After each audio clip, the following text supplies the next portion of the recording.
I, Professor Sabin Singh, welcome you all in my geography lecture series.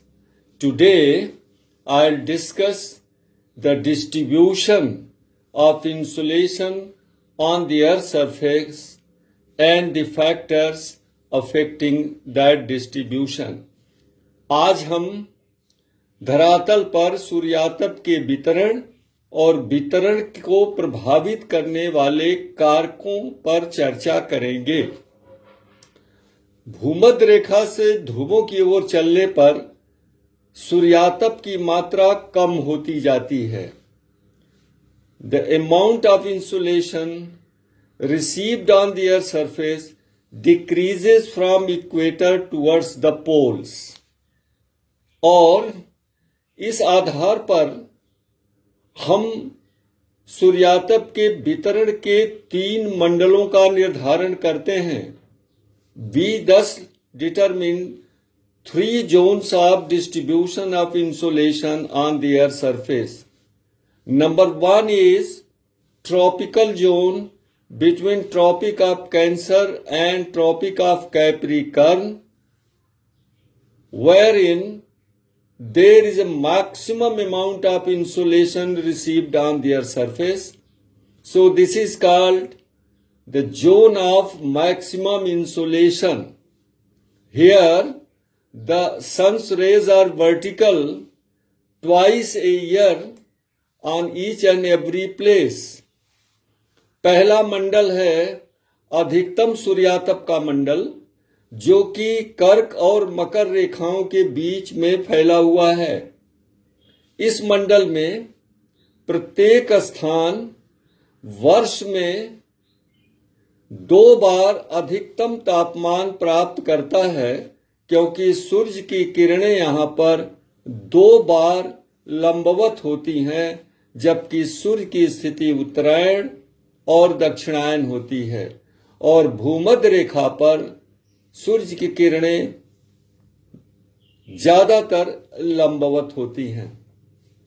दूसरा मंडल है मध्यम सूर्यातप का मंडल, जो कि 23.5 अंश अक्षांश और 60 अंश अक्षांशों के बीच दोनों गोलार्धों में है। यहां पर प्रत्येक स्थान वर्ष में 1 बार अधिकतम और 1 बार न्यूनतम सूर्यातप प्राप्त करता है, जबकि सूर्य की स्थिति उत्तरायण होती है या दक्षिणायन होती है। The second zone is the zone of medium insolation located between 23.5 degree latitude and 60 degree latitude in both the hemisphere.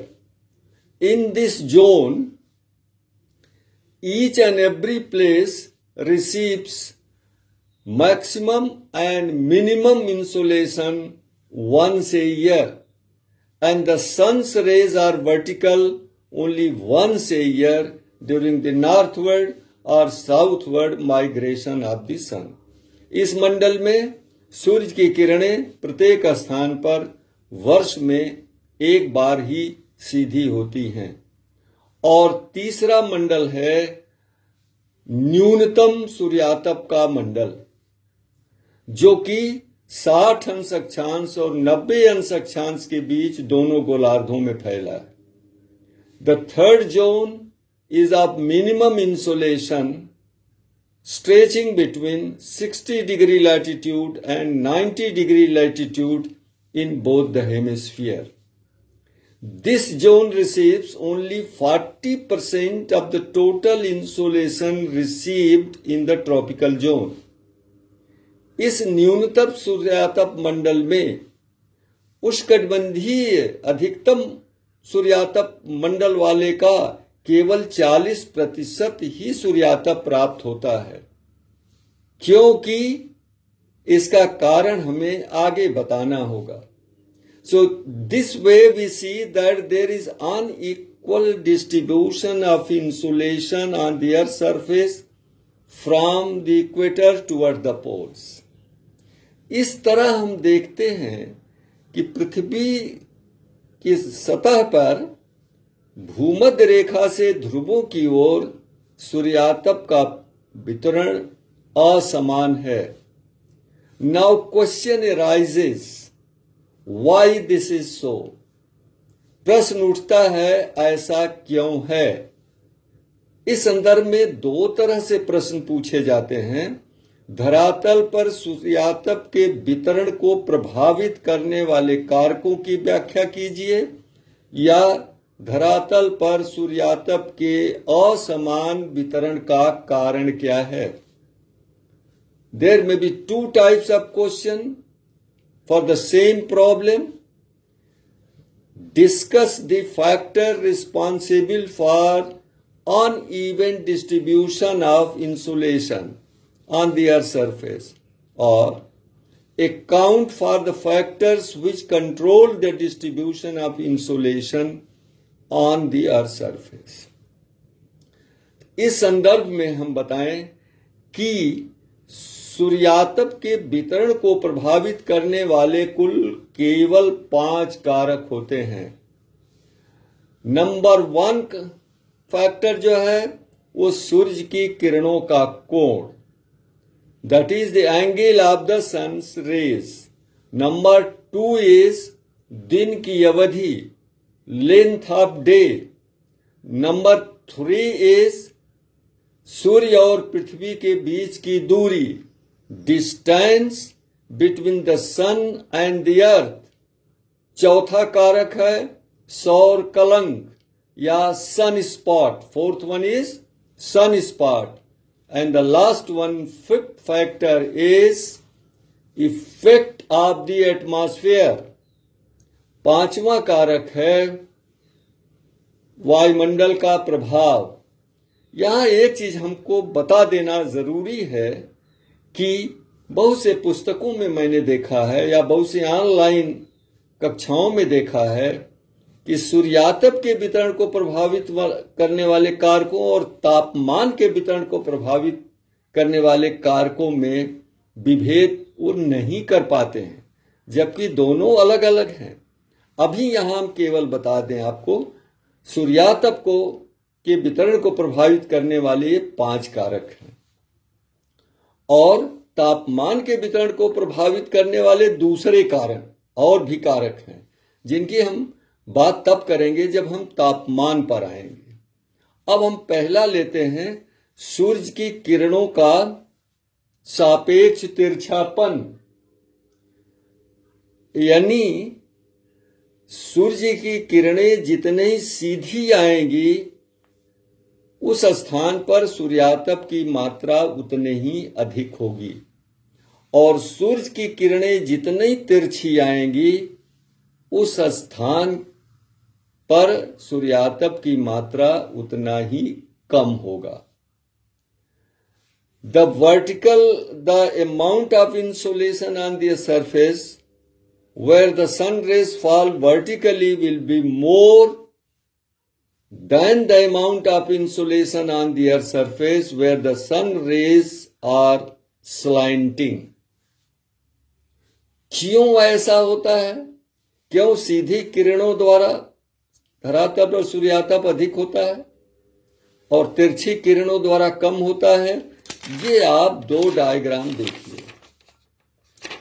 पहले डायग्राम में देखिए, ये सीधी किरणें हैं, यह देखिए ये सीधी किरणें हैं। अब ये देखिए, ए क्षेत्र कवर होता है सीधी किरणों से, उतना ही बैंड है, उतनी ही मात्रा सूर्यातप की है। और ये देखिए, ये जो तिरछी किरणें हैं वो धरातल पर ये बी क्षेत्र को कवर करती हैं, तो बी क्षेत्र अधिक है, क्षेत्रफल बी का अधिक है ए की तुलना में। तो सीधे दोनों बैंड जो है किरणों का, उनमें सूर्यातप की यूनिट बराबर है, लेकिन सीधी किरणें कम क्षेत्र पर पड़ती हैं, इसलिए वहां सूर्यातप की गहनता अधिक हो जाती है, जबकि तिरछी किरणें ज्यादा क्षेत्र को कवर करती हैं, इसलिए वहां सूर्यातप की मात्रा की गहनता कम हो जाती है।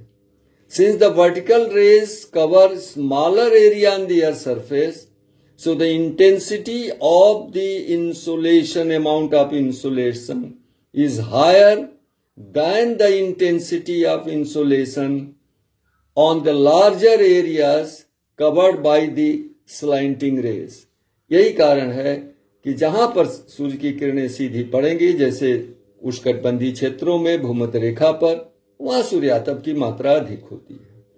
और ध्रुवीय क्षेत्रों में सूर्य की किरणें एकदम तिरछी होती हैं, यहां तक कि ध्रुवों पर जाने पर पैरेलल हो जाती हैं, इसलिए वो अधिक क्षेत्र को कवर करती हैं, and therefore the amount of insulation becomes minimum in high latitude areas. दूसरा ये देखिए कि सीधी किरणें जो है, ये देखिए सीधी किरणें जो है वायुमंडल के कम मोटाई से होके गुजरती हैं, जबकि ये तिरछी किरणें देखिए वो वायुमंडल के अधिक मोटाई को पार करती हैं।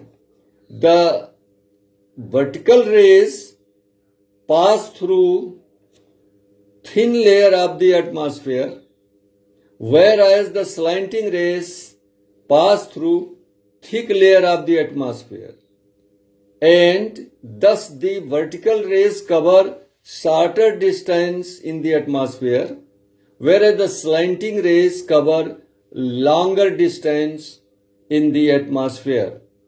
जिस कारण से वायुमंडल से होकर के जब ये सूर्य की विकिरण तरंगे गुजरती हैं तो स्कैटरिंग, प्रकीर्णन, एब्जॉर्प्शन, अवशोषण, रिफ्लेक्शन, परावर्तन की क्रियाओं द्वारा ऊष्मा का क्षय होता है।